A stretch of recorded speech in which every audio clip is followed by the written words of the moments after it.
Dealing with change. Welcome to this week's Friday's Food for Thought. If there's one thing that most reverse mortgage professionals are grappling with today, it's to deal with change. Now, some of the changes have been positive, while others can really ratchet up our stress level and also create professional hurdles that need to be overcome. So here are just a few tips today on how we can collectively deal with and prepare for possible change. Number one, step back for perspective. When looking at the rapid pace of changes to the federally insured reverse mortgage, or HECM, a little perspective can be helpful. Now, for those who are originating HECMs prior to 2008, well, they have been conditioned to changes as part of the program.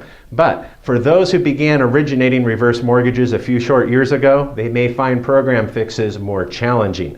Number two, read the signs. Now, often we can anticipate upcoming changes to the program by looking at our industry's news or even our weekly videos and podcasts, FHA bulletins, and proposed legislation.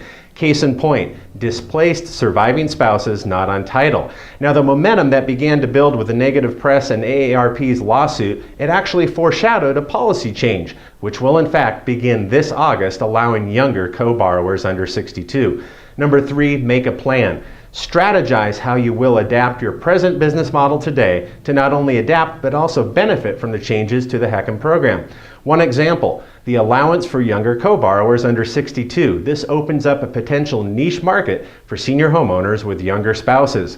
Also, analyze your past book of business and look to see what percentage of your market that would be impacted. Number four, control what you can. Now, as they say, the only thing that is constant in life is change.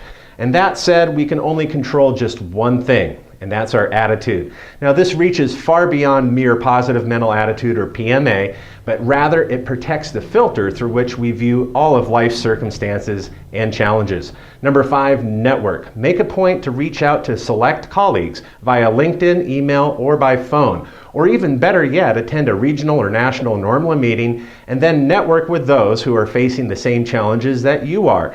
There is wisdom to be found in a multitude of counselors. So work with others for creative ways to grow your business. Number six, take the long view. Now, change is often very disruptive and sometimes unpleasant. The question is, what are the alternatives?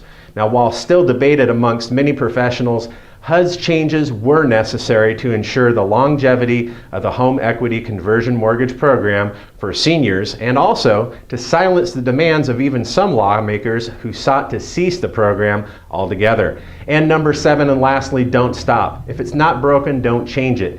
Keep doing what works for your business today. Track your sales activity and your prospecting, and then commit to continuing what you can do today, regardless of current or upcoming changes.